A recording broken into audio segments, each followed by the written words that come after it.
these scrolls, we understand that it primarily deals with an ancient Jewish religious manuscripts that were found in 1947 to begin with in the Qumran caves. And really only showed this chart up there for a minute or two last week. But as you would look at this, obviously if you had noticed some of these, the dark spots here, which would be openings to caves, this is a part of the great Isaiah scrolls. To add a little room, I thought I would put it there. But this is an area that is, when we look at a map, first of all, at the top map, and we see the Dead Sea. Of course, we've got the Sea of Galilee with the Jordan River coming down, emptying into the Dead Sea with no notable tributaries leaving that, not anything to speak of. Hence, it is a saline type of body of water. And what we find in this, what we know this is the west bank of the Jordan, but as we look the northwest corner of the Dead Sea, about a mile west of that shoreline, of that northwest corner, where the area that you will find the caves of Qumran. Kerbet was a village in that area as well. That was discovered also in the 1950s as it was uncovered and known to be identified as an Essene community. And this community, for many, many centuries, basically was buried under sand. And when that community was found, and there's some aerial views of it, I should probably put a picture of up there. I don't think I did. But it's very interesting that you see the outlining of buildings and of pathways and so forth, but it had been beneath sand for a good number of years. That community, again, not far from the caves, and where this Essene community was also found, with some interesting artifacts, especially things like pottery and coins, which do help to give to us a date as well as the kind of civilization that was there. Remember, the Essenes were a very strict Jewish sect during the intertestamental period of time, between the covenants, that is somewhere between Malachi and between the emergence of John the Baptist. And so most of the theories are that because of the Roman Empire and with Roman legions moving on down, don't forget of great events that have taken place. As we come here and look at this map to Jerusalem, the proximity of Jerusalem, between Jerusalem and the Dead Sea in that northwest corner, and remember it's just a mile off that coastline was the caves of Qumran, but that is not a very far distance, just a matter of miles between that, certainly within about a day's journey, that we would then know that the Roman armies as they came down, and we know that in 70 AD destroyed Jerusalem, destroyed the temple. That was in 70 AD.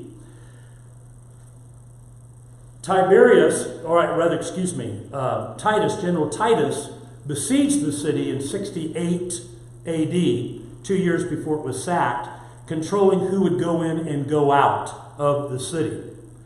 Now you have to understand that once the city was destroyed in 70 AD, and now that there is a total prominence of Roman legions that have been under the Roman Empire for a long time, but as far as coming down, this whole area was the Roman Empire for a good many decades, the fact of the matter is.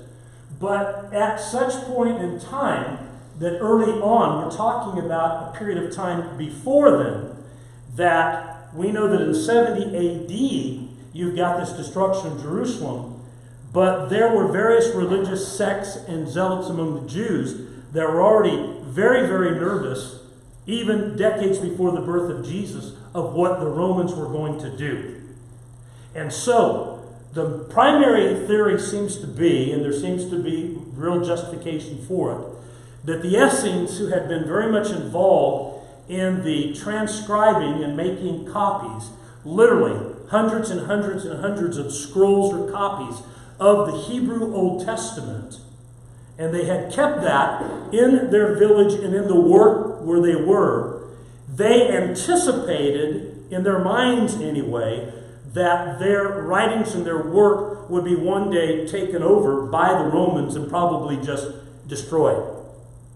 And so, they took it upon themselves to take these hundreds and hundreds of manuscripts and place them in earthen clay jars and then hide them away in these 12 caves of Qumran, 11 caves that we had known about for a long time. I said not all that long ago, in about 1971, there is some evidence to some things found in a 12th cave as well, but mainly in the 11 caves of Qumran, that during this period of time, that shortly before we would come to the New Testament times, they had hid these manuscripts, these scrolls, I should say, and they were mainly scrolls, away. And so they were not discovered until 1947. According to the test that can be administered to them of both carbon-14 dating as well as paleographic type of tests that are going on, that some of the scrolls have been dated as far back as 300 BC, potentially, but paleographically at least by 100 BC. That being the case, it tells us we're talking about when they were originally written, not when they were originally hidden. Do you understand what I'm saying with that? And so when somebody says, well, it couldn't be 300, well, yes, it very well could be 300 BC as to when they were written, but they could have been in existence for a good number of years. And then, of course, as time went on, and with the emergence of the Roman Empire and coming on down and becoming more and more of an influence within Palestine into this area, then they saw the need to start hiding these away. And then the Essene community basically vanishes anyway. When we come to the New Testament, we do not read anything about the Essenes. Now, Flavius Josephus in his history mentions not only the scribes and the Pharisees and the Sadducees, but he does mention the Essenes. And we do have other historical verifications, certainly, of their existence. And this geography, this area, certainly fits all of the history and the statements that are made by historians like Flavius Josephus. Okay? Now, as we move along, a lot of people might ask today, and in my anticipation of Betsy's question, where are the scrolls today? Because you've asked that question with a lot of other things. Well, there it is. And the scrolls today are what are called at the Shrine of Book in what's called the Israel Museum in Jerusalem. And basically what you have in this, whoops, went the wrong way. Let's go back this way. Back. Then push this button. So what you have here is Hekel HaSefer, which is the temple or the shrine of the book. And they refer to the book really as the Dead Sea Scrolls as a composite as being the book. Now there are other things housed in this shrine as well, which has been here for a number of decades. And we understand that not only the Dead Sea Scrolls are there, but there are many other valuable Jewish historical documents that deal with their government and so forth. But of course, one of the most prized possessions would be the Dead Sea Scrolls. The Dead Sea Scrolls in the last 15 years finally have had opportunity to come to the North American continent. And I know Hoyt and Betsy were able to see an exhibit of them not too many years ago. The very first place that they had ever come to was down in San Diego. And I think it was in San Diego. Anyway, Vicki and I went, was that Lackman? I can't remember. But it was in Southern California. I'm pretty sure it was San Diego. And we went to see them, and it was absolutely fantastic to be able to see some of the things that I'm going to show you tonight. But anyway, that's where they're housed. That's where they're housed to this day. About 981 scrolls, though along with those scrolls, because through the years there have been broken pieces and fragments, and while there are identifiable 981 scrolls that were taken from these 11 caves, along with that are literally tens of thousands of fragments. Now, some of these can be very, very small fragments to much larger fragments that they've been able to put together like the pieces of a puzzle. But you have to understand that the meticulous work that was involved for that to take place. And so I just wanted to point out in the caves of Qumran, again, the size of some of these, very easy for somebody to walk into these caves and the depth of some of these caves.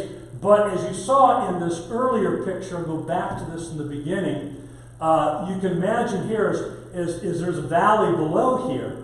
And going up, imagine you have to scale this, either coming down or scaling that, to try to get into that cave. And while these 11 caves, so it's not that they were all that accessible. But we know for sure now that some of these caves had not been entered by anyone for over 1900 years. For over 1900 years. And that these scrolls had been in these caves for that long. In the clay vessels, the pottery, this extremely arid climate, on the type of vellum that was ahead of its time, even in whitening agents that they used that did not break down the vellum, but allows it to be seen much better. Not all of them. Some are much better specimens than others. And also to remember that the Dead Sea Scrolls at large are not just biblical or Old Testament documents. It's a lot of other Jewish documents as well that dealt with their government, dealt with some of their local laws, dealt with even some history, dealt with commentaries on the Bible, which I'm going to show a picture of in just a moment. In fact, numerous commentaries on the Bible itself. Anybody have any questions up to this point? Is this all kind of making sense? And so when we look into this, why are they important? The Dead Sea Scrolls, if you look at the top of page 48, can be divided into two categories, biblical, non-biblical, as I brought out.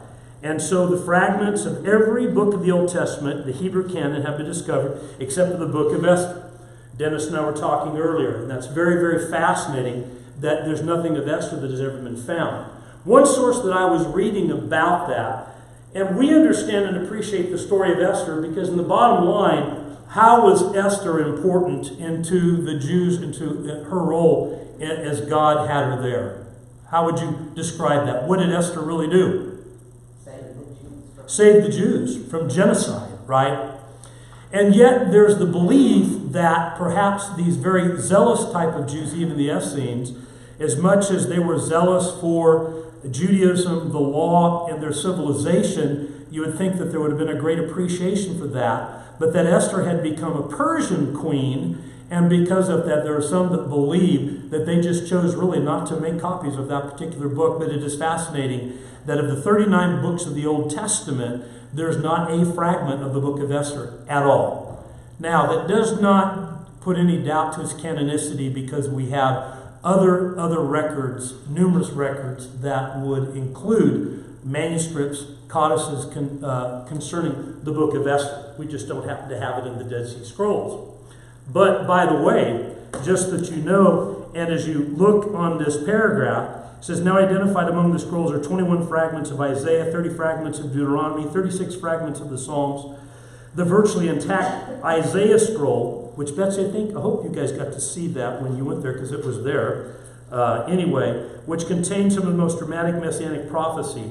It's 1,000 years older than the previously known copy of Isaiah. In addition to the biblical manuscripts, there are commentaries on the Hebrew canon, paraphrases that expand on the Torah, the law, community standards and regulations, rules of war, non-canonical psalms, hymnals, and sermons. And most of the texts are written in Hebrew and Aramaic, with very, very few that are in Greek. I have in front of me, in very, very small font, of all of the discovery of the biblical texts that were found within the caves. And so in cave number 1, which was the first cave discovered in 1947, and I'm showing this because to show you that you can't see it. I mean, it's very, very small, but in cave 1, it is amazing that there were in the discovery of dozens of scrolls and fragments that included, among all the finds, the intact scroll of Isaiah, plus many other scrolls of Isaiah. But we also know the book of Habakkuk, large portion of Genesis, Exodus, Deuteronomy, huge individual portions of Isaiah, the Psalms, Deuteronomy again, and so that was a very important discovery. In cave number 4, by the way, and 2 has probably about 15 important biblical scrolls that were found. And Cave 3 is one of the smallest discoveries, but Ezekiel, Psalms, Lamentations, the Pesher on Isaiah, which is, Pesher is simply an interpretation or a commentary of Isaiah, several, but it is Cave 4. And I want you to notice that Cave 4 is, I have all of these that are listed, that page, and that page, and that page, and that page, and that page, and that page. I just exposed probably 150 plus scrolls and fragments, thousands of fragments of the Hebrew Old Testament in Cave 4. And that was a massive find, as you can imagine. Okay? Now, as far as the biblical works looking on in the outline, those works contained in the Hebrew Bible, again, all are there except for Esther. The non-biblical, there are some that are known as the apocryphal or the pseudographical books, those works which are omitted from various canons of the Bible and included in others. Many of you have often heard of the Apocrypha and those kinds of books. We have a whole section, section 10. I had it out of section lesson 9, but section lesson 10 will be dealing with some of that material. And then there were sectarian writings as well, as I talked about.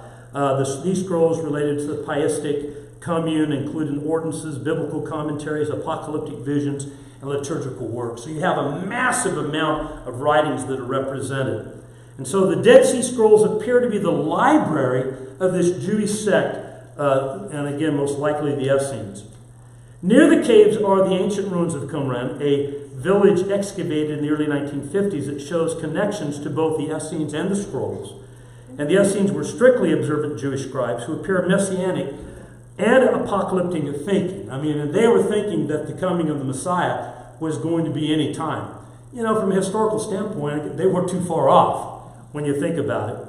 The library appears to have been hidden away in caves at the outbreak of the first Jewish revolt in 66-70 AD. Look at that. And so we have no mention, again, of these Essenes in the Gospel accounts in the New Testament, but could there have been some that were there, really not involved with Jerusalem, the Jewish community, that had held themselves up in this area and then saw the handwriting on the wall and hid these scrolls away? We just don't know exactly when they hid them away. We have much more precision to know how the scrolls are than when they were placed in those caves.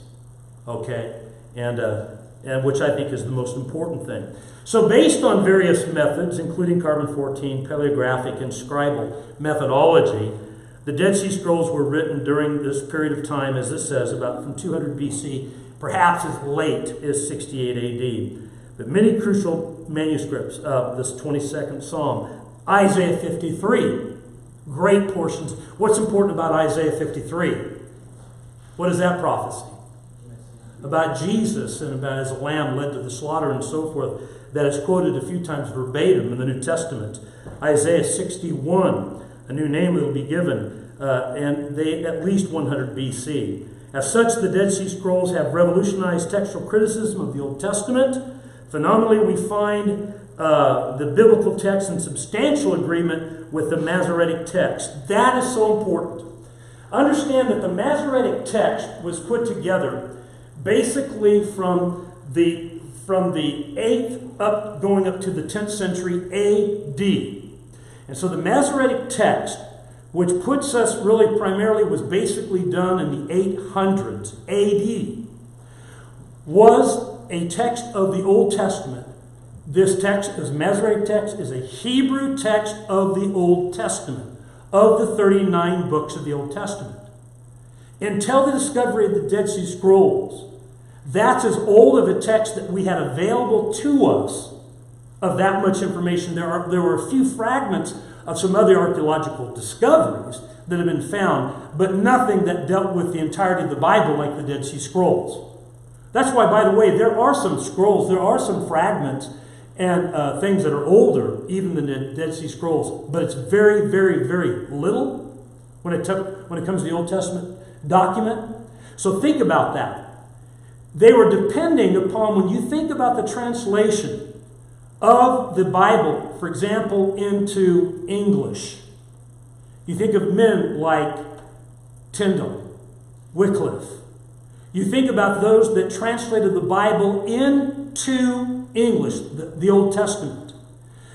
All of those early copies of English Bibles, long before there was the King James Version in 1611, understand that and some of the other versions or translations of the Bible in common languages of the day on the Old Testament were absolutely dependent upon the Masoretic text. Now, the Masoretic text is not until the 9th century. That's in the 800s AD.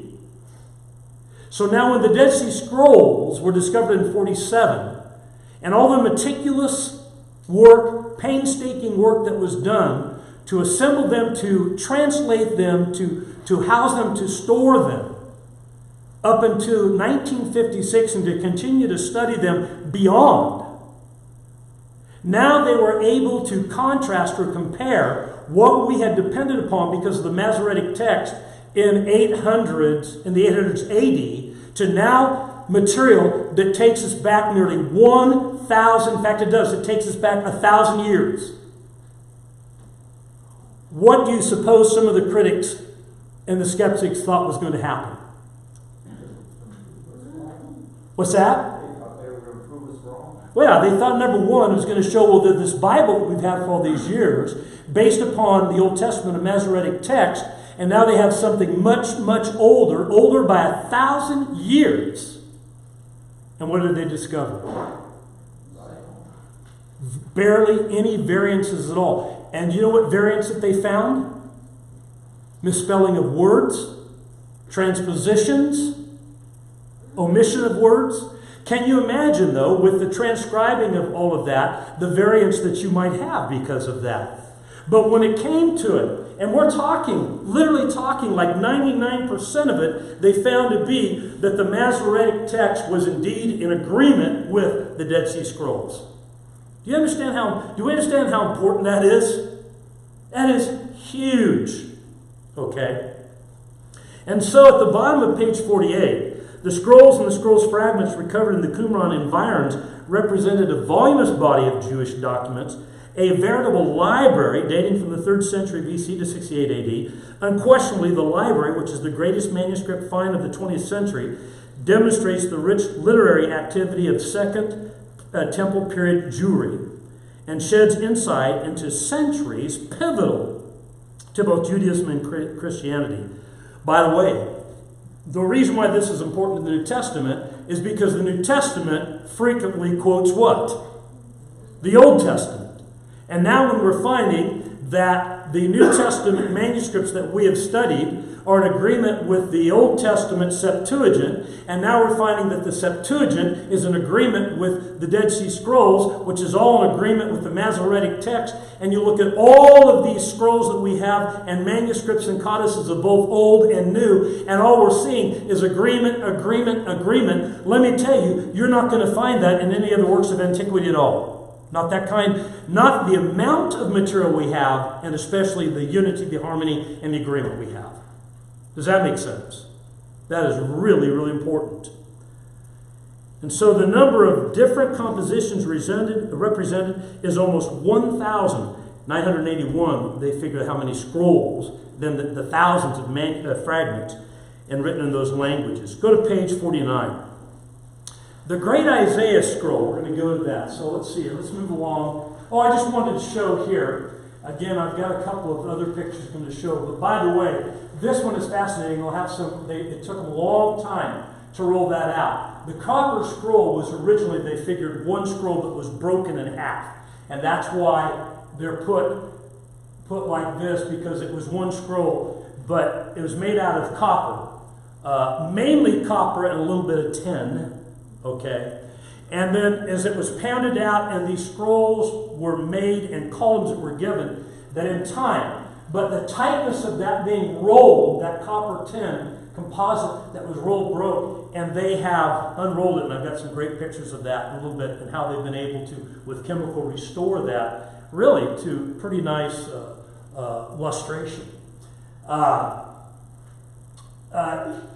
Dr. Suckanek, and there is so many like this man, I keep hitting the wrong thing there, like this man that was involved initially. He was the one, by the way, discovered, I think it was called the third wall of the Jerusalem, the Temple Wall, and in his archaeological work in the city of Jerusalem. But was extremely learned, educated man and proficient in the ancient biblical Hebrew language, but had a lot to do with the early work of kind of going through the scrolls in the very beginning. But there were literally dozens and dozens of other men like him, especially in those first 10 years, that were involved in meticulously dealing with these scrolls. And as I brought out last week, they had originally set up these kinds of large buildings, but it took them a while to understand. It was terrible because sunlight was coming in, pictures of individuals working on the scrolls while they're smoking cigarettes. And I mean, it was just amazing that they did not have it in an environmentally controlled area. But they learned to do that, but it took them quite a while. It was not until about 1970, 71 when they finally decided to put them in an environmentally temperature-controlled arena. Isn't that interesting? Which tells us that for those basically 20 years, more damage was done to the scrolls than good than when they had found them originally in 1947. Because as soon as they took them out of that area and exposed them to sunlight and exposed them to hot and cold and other types of the environment, they started to deteriorate. And they said, we got to do something to stop that. All right. Now, I talked about that a couple of weeks ago. With digital infrared technology, it's just amazing that they were able to take, if you look on this side, there's some writing there, but they were able to pop that out on a fragment. He wrote the words of Noah.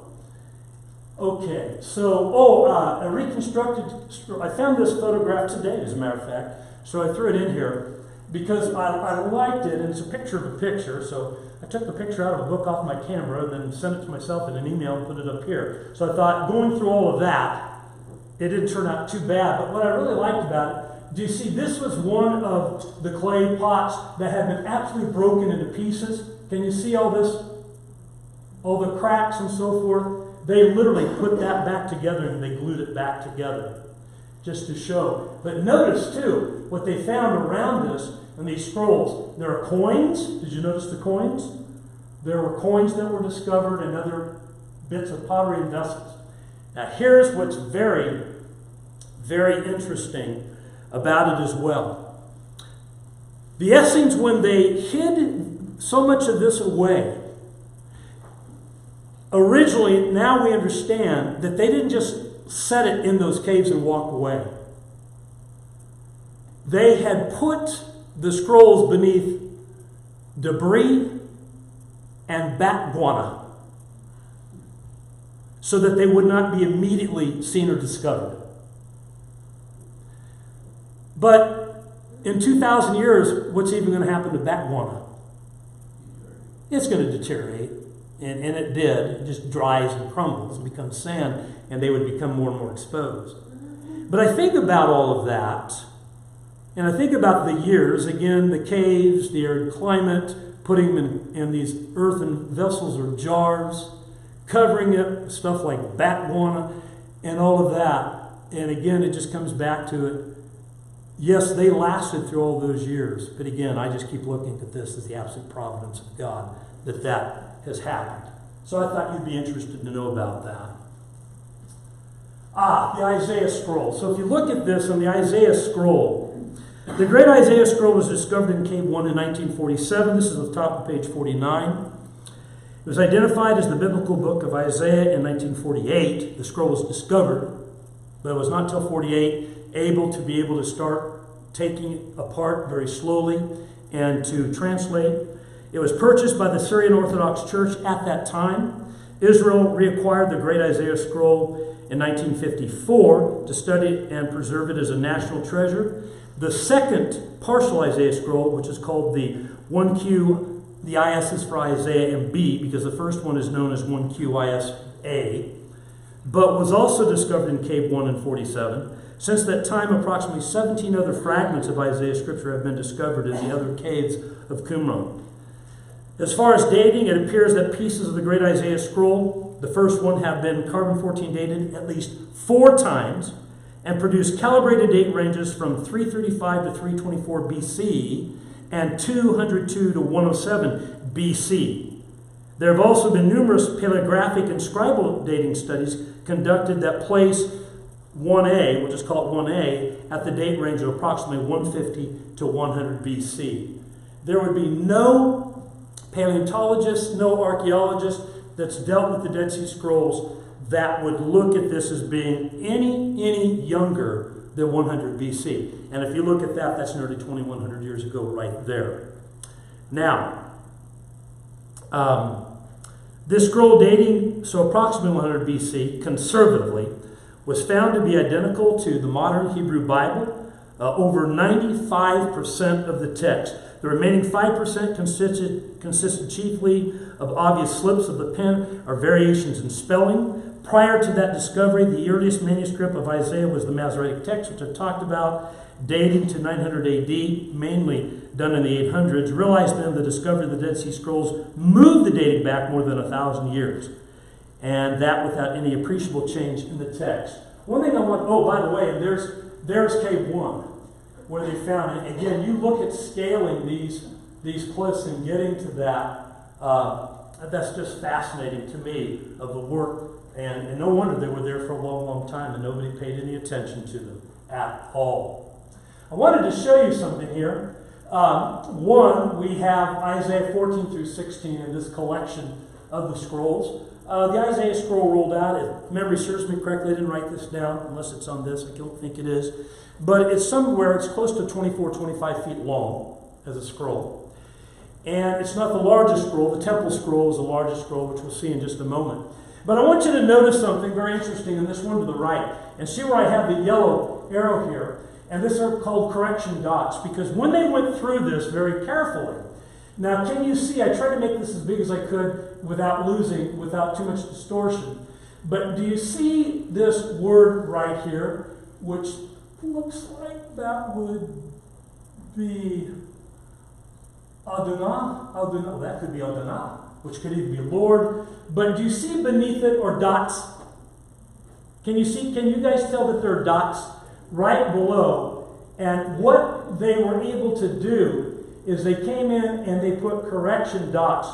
And so that it had been observed that there seemed to have been some kind of mistake done. So some scribe put some dots there to be able to go back and correct the word. Was it a misspelling? Was it a transposition? Was it a wrong word that was put in? But again, this is how important that was to them. I find that fascinating.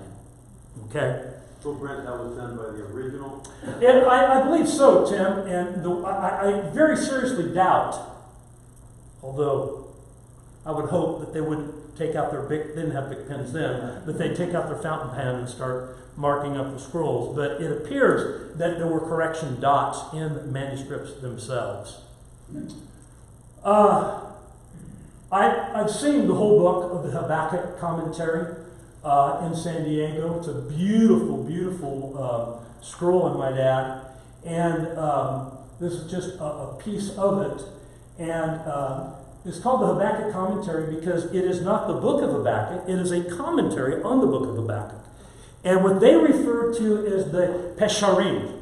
And the Pesharim, which basically means interpretation. What we would say would be an understanding, not just a translation. In fact, it's not a translation. It is like a commentary. And the fact is, in fact, here we are. I've got this information on the Peshers, the Pesharim. And they discovered in this, by the way, that in the caves, in Cave 1 is where they discovered the Habakkuk commentary, or Pesher, a commentary of Micah. In Cave 4, the cave that has all of those so many findings, Isaiah commentary, Hosea commentary, Nahum commentary, Zephaniah commentary, and Psalms commentary.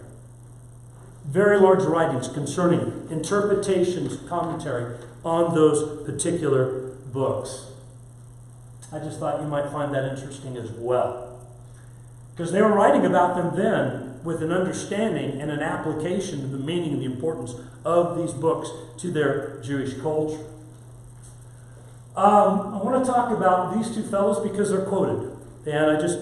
Nelson Glick, a renowned Jewish archaeologist, wrote, and if you'll notice on your page 49, it may be stated categorically that no archaeological discovery has ever controverted biblical reference. And that is true to this day. There's been no archaeological discovery that has in any way denied the truth, what we know of these scrolls. Nothing has controverted what we have as far as in the biblical text. There's been nothing but agreement. And I believe that's going to stand. William F. Albright, a prolific writer, one of the world's most renowned archaeologists, stated, "There can be no doubt that archaeology has confirmed the substantial historicity of the Old Testament tradition." He also says the excessive skepticism shown towards the Bible by important historical schools of the 18th and 19th centuries, certain phrases of which still appear periodically, has been progressively discredited. Discovery after discovery has established the accuracy of innumerable details and has brought increased recognition to the value of the Bible as a source of history.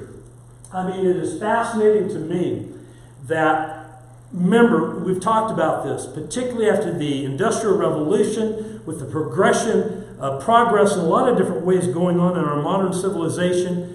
But even in the 1700s and the 1800s, in the 1800s where archaeology in the late 1800s is becoming a very, very important role because we're allowed to go into those areas.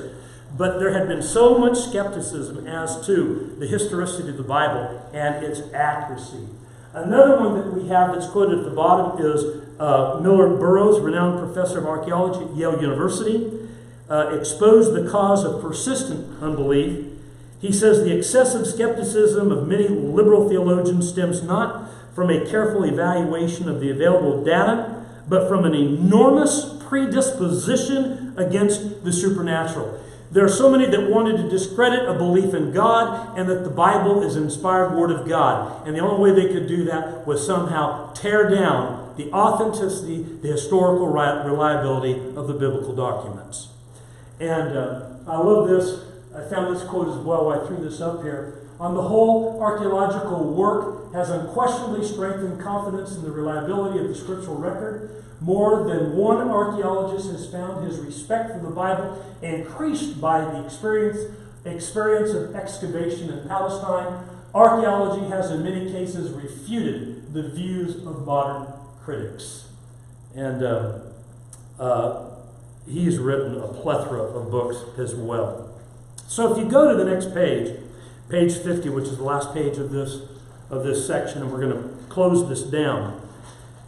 I just want you to look at the chart, and here it just gives a very, very brief. It doesn't tell you the number, but it tells you the caves and the books that are represented, and the sum of scrolls that were found and asterisks. But don't forget, it's not telling you how many scrolls necessary or how many fragments, just what's represented. I showed you here in page after page of what that would take for us to see.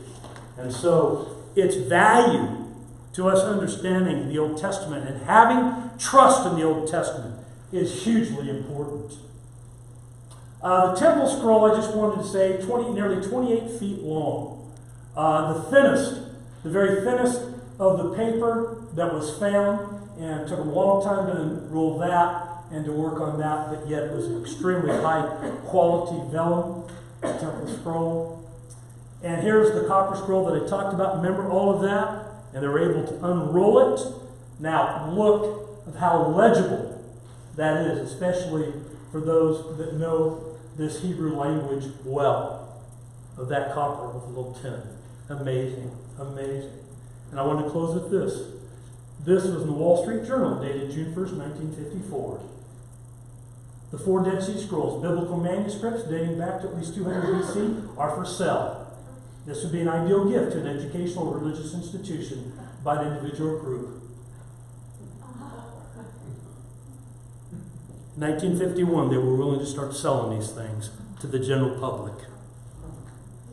Fortunately, they put a stop to that rather quickly. But anyway, when I found that, it kind of was one of those, So, jaw droppers. Yeah, Jason. are there Dead Sea Scrolls in private collections? I do not believe they're any longer. I believe that they all have been reclaimed. Reclaimed, is my understanding. And that they are at the Heikel HaSefer. Okay, so it's my understanding the Mona Lisa is actually there, As well as the body of Jimmy Hoffa. Yeah, well, I have no good authority where Jimmy Hoffa's body is, but... Yeah, okay. Anyway, I appreciate your patience. At 7:45, we've got to stop. Let's bring everybody back in, but I wanted to get this finished. Thank you very, very much. Are they still doing these? Well, they've taken care of, everything's been taken out of those caves. Cave 12 is still doing some research and work in that. But this is going to be going on for many, many, many years. So studying and analyzing the scrolls, without question. Yeah, without question. Jay? Do you think there are any caves that got buried? Very possibly. We don't know what has not yet been discovered when it comes to any biblical manuscripts, old or new. Maybe we'll find Paul's first letter to the Corinthians. I don't know. All right, we got to stop. Thank you very much, everybody.